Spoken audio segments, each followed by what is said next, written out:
Thank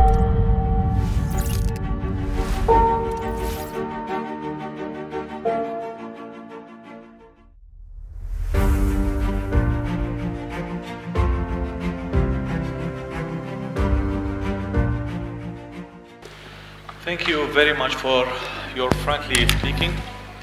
I believe that your speech is going directly to the title of our panel, that the challenges, you spoke about the challenges, which is very important. And there is a representation from the government, His Excellency Mr. Mudhar Mohammed Saleh and Mr. Ali.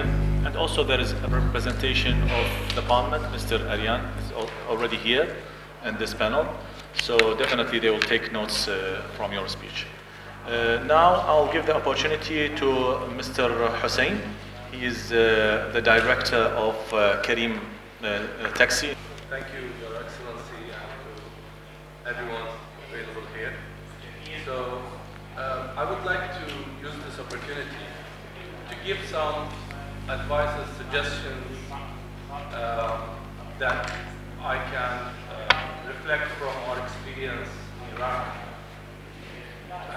Also, I can give some points to Mr. Abdul Hussein since he is here.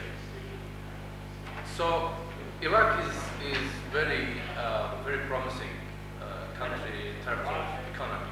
You know, our GDP growth was 5.9 in 2021, which is the fastest growing economy among all Arab economies.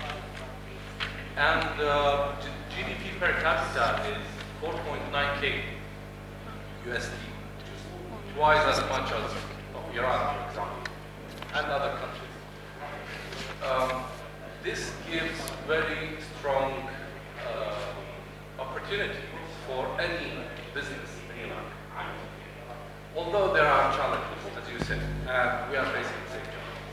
So as a foreign company that's available since 2018 in Iraq, Karim, we are, as you know, we are, we call ourselves a super app. We have several services like transportation, services, e-payment, and others. Since 2018, we have spent, actually we invested $24 million in Iraq. And in spite of all the challenges in 2020 because of the pandemic and everything, but we started becoming profitable since 2021, since last year. And that was great. I mean, no other company, no other country, we are available in 13 countries, no other country could make this profitability this fast in any of the other countries. Actually, all other countries, they have very strict regulations on everything. So they take lots of taxes, they take license fees, too many things they impose on any foreign company. In Iraq, we don't have it, almost don't have it. So, of course, I mean, there are lots of challenges, as you said. However, I think Korean culture, Korean companies, they're very popular in Iraq. People, you know, K-pop. Everybody knows K-pop in Iraq. That's from the culture side. In terms of products, the most available cars in the street, and I know from our fleet, the most available cars are Korean cars, Hyundai and Kia. Also, if you go to the electronics, the best electronics we have here also, LG, Samsung, and others. And I'm very happy to hear that we have Daewoo, we have Hyundai Engineering also that are building our factories and helping Iraq to develop. However, I would suggest I'd be more happier if I see long-term investments in Iraq. Not only trading. Trading is easy, so you just bring products and sell here. Also, building factories is also not very difficult. However, the long-term investment is totally different. Long-term investment means that you come here, you bring all your technology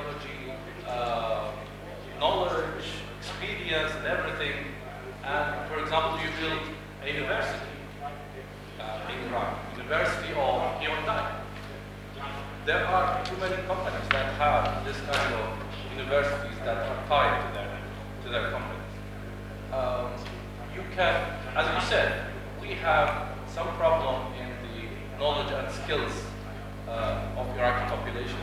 However, the median age in Iraq is 21, which means that more than 50% of Iraqi population are above 20, less than 21.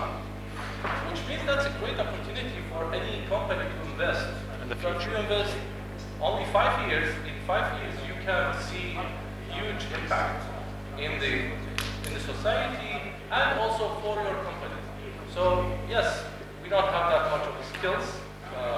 However, you can train them. You can bring them here. If you are thinking in long-term investment, you can give them courses. You can give them educational materials, your experience and everything. Actually, since we are a very young community, our people, they like technology. And it's very easy for them. You know, the penetration of smartphones is more than 100% in Iraq. So almost everyone have more than one phone, one smartphone. These are all indications that if you just invest a bit in Iraq and in education, of course, any investment should think about all the CSR, corporate social responsibilities that they can provide. And this is actually, you can make huge impact. The reason is that if you go to a company, to a country that there are lots of people who they have all the knowledge, all the skills, your impact will not be that much because the skills and knowledge is already there. But with a country like Iraq, we have a very big percentage of young population and they don't have skills. So the smallest effort from you will result in a very big impact. Actually, I have seen other companies that are doing this. For example, Huawei Technology. Huawei it's a Chinese company, but they have, for example, a training center in the University of Baghdad. They have a training center, they train the telecommunication students. Why? So that when they graduate, they can directly hire them. And that's why I think, since they are thinking in this way, they are thinking in long-term investment. So they are not suffering same as other companies. You know, all the companies I talk to, I hear them suffering. Even Ericsson, Nokia, and others. Only Huawei don't complain.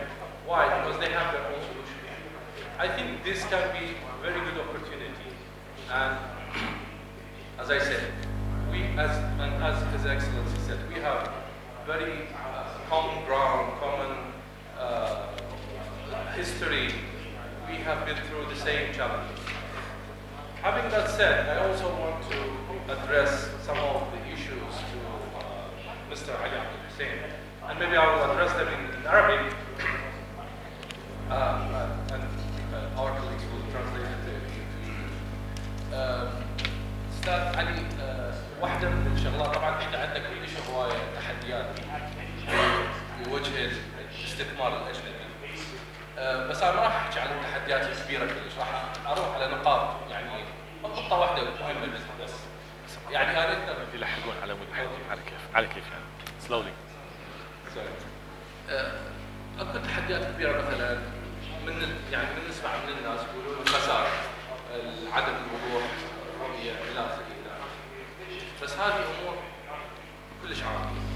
انا راح اروح على نقطه مهمه جدا اللي هي مثلا قانون رقم 17 سنه 2019، قانون اللي عدل قانون 21 مال الشركات. عدل شغله مهمه جدا، هي انه حاليا قبل كان يجوز للمستثمر الاجنبي ان يمتلك الشركه اذا يريد يعني يسجل يفتح شركه بالعراق ممكن يمتلك. حاليا المستثمر الاجنبي لا يمكنه امتلاك اكثر من 49% من اي شركه اجنبيه، من اي شركه بالعراق.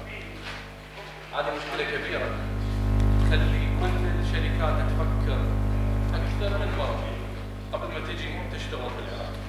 لانه ما راح تقدر تدير اي شيء، لازم تجيب شريك عراقي الجنسيه حتى ياخذ 51% من الشركه. فشلون احنا نقدر نشجع الاستثمار واحنا ما نقدر نخليهم يتخذوا شركه؟ Have you taken this note, Mr. Ali? Do you have any comment? If you have comments, yes. فيما يتعلق احنا حتى بس تكون الامور واضحه، من نقول استثمار اصطلاحا نعني المشاريع الحائزه على اجازه الاستثمار بموجب قانون رقم 13 لسنه 2006. هذا اللي بالاصطلاح القانوني نسميه استثمار.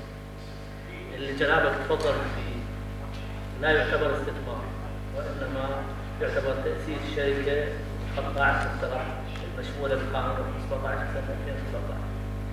قانون الاستثمار أعطى حق للأجانب للتملك في قطاعي السكن والصناعة. تعديل القوانين والتشريعات مثل ما هو واضح لحضراتكم من اختصاص البرلمان العراقي. أما احنا فنعتبر جهاز تنفيذي مرتبط بالحكومة. ممكن أن نقدم مقترح لتعديل القوانين، ولكن لسنا نحن من يعدل القوانين. هاي ملاحظة جديرة بما انتبهتها وحقت لها رئيس الهيئة، وإن شاء الله تاخذ مدار البرنامج. شكرا. Go ahead. شكرا جزيلا سعد. أنا أعرف أنه هذا الموضوع من اختصاص البرلمان، لكن بالأخير يعني لازم احنا نوصل الصوت نجي حضراتكم. يعني هاي الشغله يعني هو صح قانون الاستثمار واحد، بس احنا واحده من النقاط المهمه جدا انه الناس بالعراق او المسؤولين، احنا ايش نشوف صراحه الشركات التقنيه، احنا نشوف انه المسؤولين بالحكومه ما ينظرون الى الشركات التقنيه، ما يطاوعون عليهم باهميه الشركات الاخرى. يعني هم يعتبرون الشركات النفطيه مهمه، ولكن حاليا بالعالم في الوقت الحالي الشركات الاهم هي الشركات التقنيه، جوجل، امازون، اوبر. هاي الشركات التقنيه هي اللي تدير العالم. الشركات النفطيه ترجع الاسكان. حضرتك قلت الاستثمار في يعني المستثمرين في قطاع السكن والصناعه. بس انت القطاعات الموجوده كبيره جدا، واهمها واسهلها هي قطاعات الخدمات الالكترونيه اللي هي حاليا تغزو العالم. فهاي الشركات من تريد تجي تفتح بزنس بالعراق تصطدم بهاي العقبه. اول عقبه تصطدم فيها هاي ما تقدر تعيش. فصح قانون الاستثمار موجود ولكن ما يحل هاي المشكله. واحنا يعني الشركات اغلبيتها مو تشتغل بقطاع الاستثمار، عفوا قطاع الاسكان